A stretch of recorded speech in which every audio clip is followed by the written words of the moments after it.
With Collard Valley Cooks, and we're going to make you some Swiss steak. Boy, I remember Mama making Swiss steak, and it was always so tender and juicy, and most of the time she did slide hers in the oven.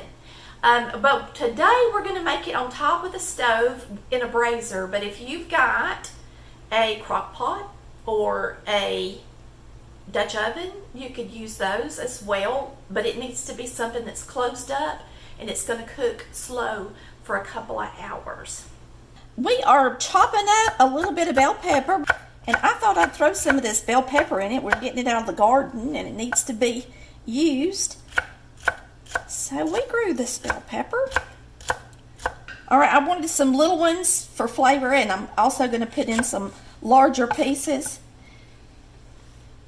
And now we're going to chop up this onion.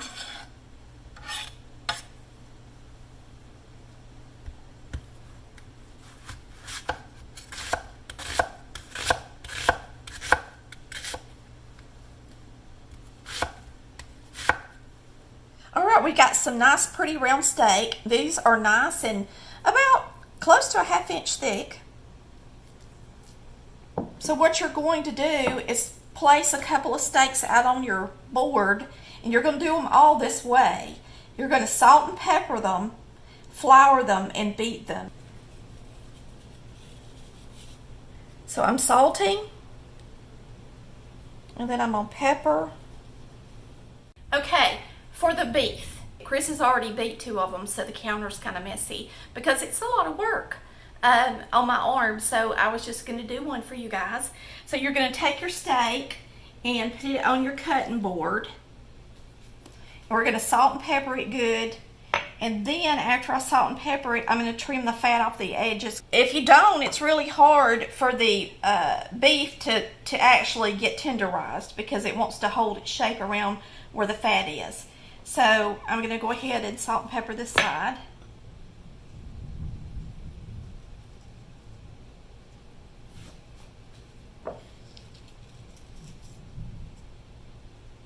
And then I'm going to trim it, put a little flour on it, and we're going to start beating it. This is pretty tough, I can tell you right now, because this is a good knife. It's a pretty tough piece of meat, but that's what you get with a round steak, okay? And you're going to just lightly dredge it with flour. Or just, you can either lightly dredge it or just let it lay in some flour lightly. Then you're going to beat it with the mallet. Okay, this is our mallet, and I'm just going to beat the hound out of it, and I'm not going to show you the whole process because it takes a few minutes, so you can just watch for a minute.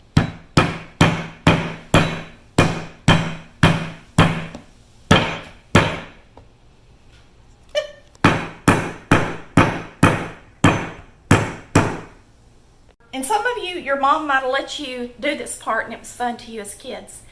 But remember that when you do this, you really should have your meat at room temperature so that when you start beating it with the mallet, it doesn't take all day to get it tenderized.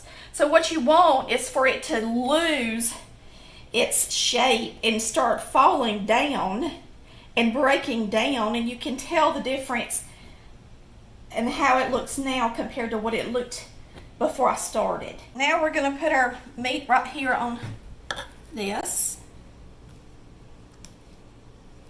Should I half it and make them smaller pieces. That's up to you. Whatever you I think. think I will. And I'm gonna cut these in half, y'all. Now, if you're in an area where you can get tenderized steak at the store, at your butcher or in the store that you shop at, then especially if you're, have a hard time or you got an arm like I do that has lymphedema or something like that, you are way better off getting a tenderized, steak. Cube steak is what we call it here. If you can't, then this is the old-fashioned way of doing it. And some people can't get cube steak, so I thought we'd do it this way today, because this is original like everybody used to have to do it, even here where we live in the United States. Right now we're just putting a good bit of flour on it so that when we brown it in the skillet, it'll have some flour on it. And then later that will make a nice rendered gravy. We're going to cook this a couple of hours. I'm just going to use a little corn oil. Now this is a brazier. It's got a lid that seals this meat when it starts to cook. If you don't have to have a brazier. You can use a Dutch oven. You could actually use the crock pot, or you can just use a baking dish and put foil over it really tight. Just something that's going to keep that moisture in is what your goal is. Mama always cooked hers in the stove, just in a baking dish with some foil over it. But she didn't have a brazier like this. We're going to use our brazier today.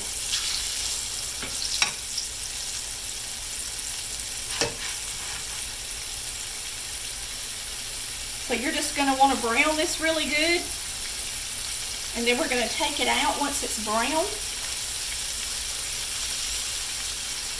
And saute our onion and bell pepper that we cut up.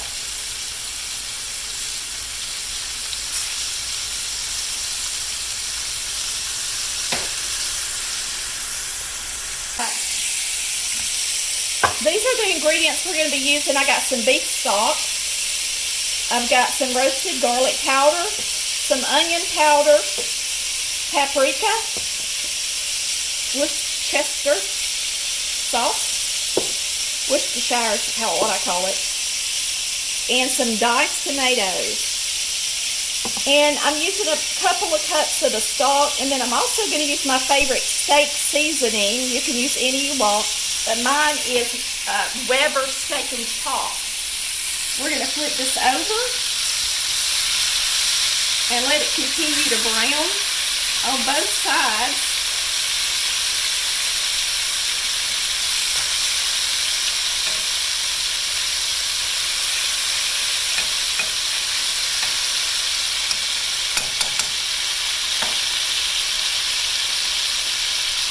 We're going to take this meat out, put it right here on this tray, and throw our onion and pepper in here.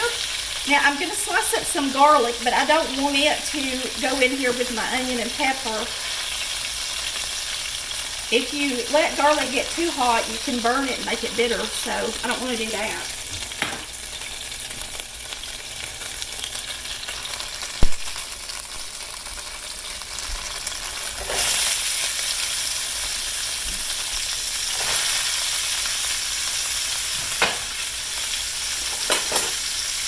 So now we're just going to let these start cooking some.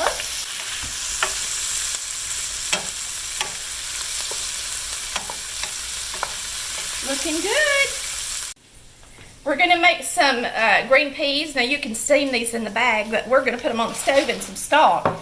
We're using some stock in our Swiss steak, so what I'm going to do is use some of it in these green peas, and I will let these simmer and cook on the stove top while our steak is cooking.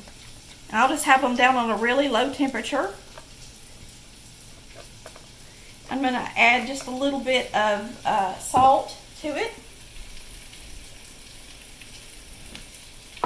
I don't really want to put any pepper in there. And I'm going to put just enough water to cover them.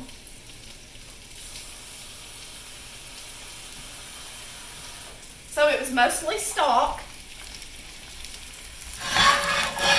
And I'm going to put it back here on the stack eye and let it start simmering for supper tonight. It'll be good. I'm going to bring it to a boil and then I'll turn it all the way down and simmer it.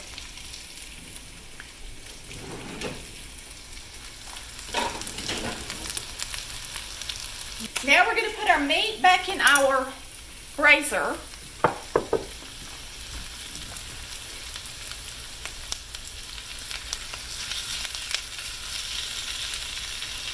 I'm kind of scooting the veggies over so that I get the meat on the actual bottom of the pot.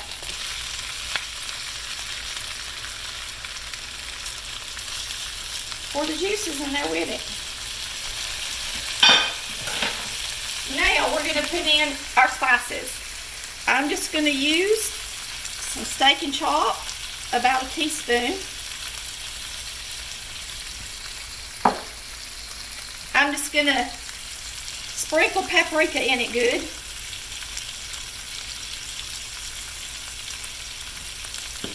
Onion powder, I'm going to do the same thing. I know we've got onions in here, but I just love to cook with onion powder, garlic powder,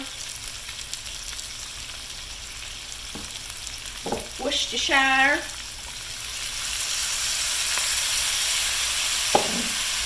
fresh garlic, and I just sliced it up. And now the next thing is tomatoes.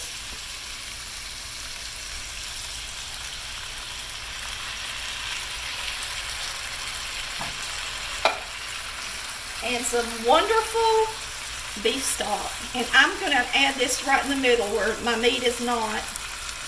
And let it just run all the way under and over to the sides.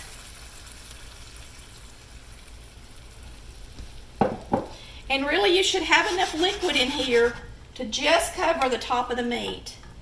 And that's about what we've got. Make sure your meat's all the way down in the bottom.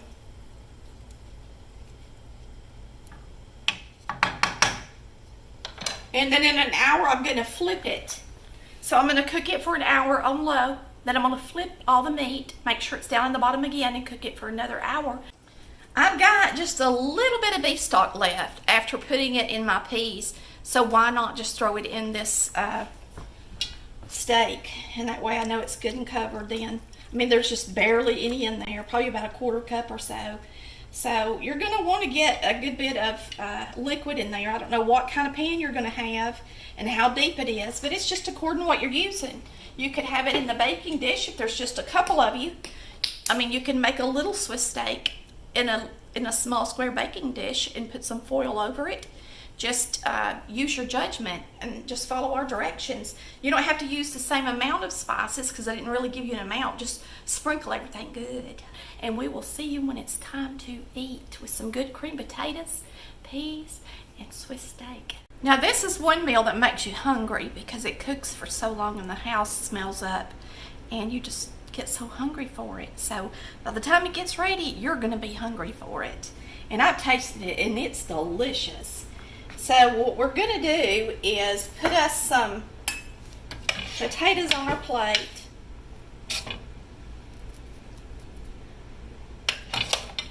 So you really need to have some creamed potatoes. And another thing that's really pretty is peas with this. And boy, they're good too. After cooking in that broth that we put them in. Now we're going to get us a piece of steak. See which one I want to get to go on my plate. Eeny, miny, mo. This one's a pretty shape. I'll get it. And then some people like to put the gravy, of course, on their potatoes, and you can. So I'm going to dip just a little bit of gravy out on my potatoes.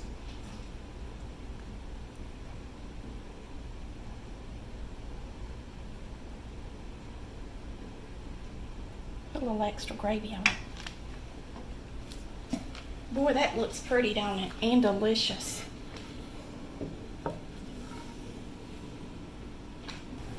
All right, it should be really fork tender, so we shouldn't need a knife. We're gonna see how it turned out.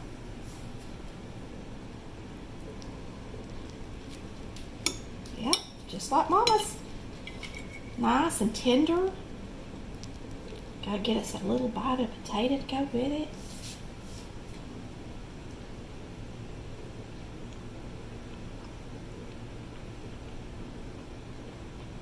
Mmm.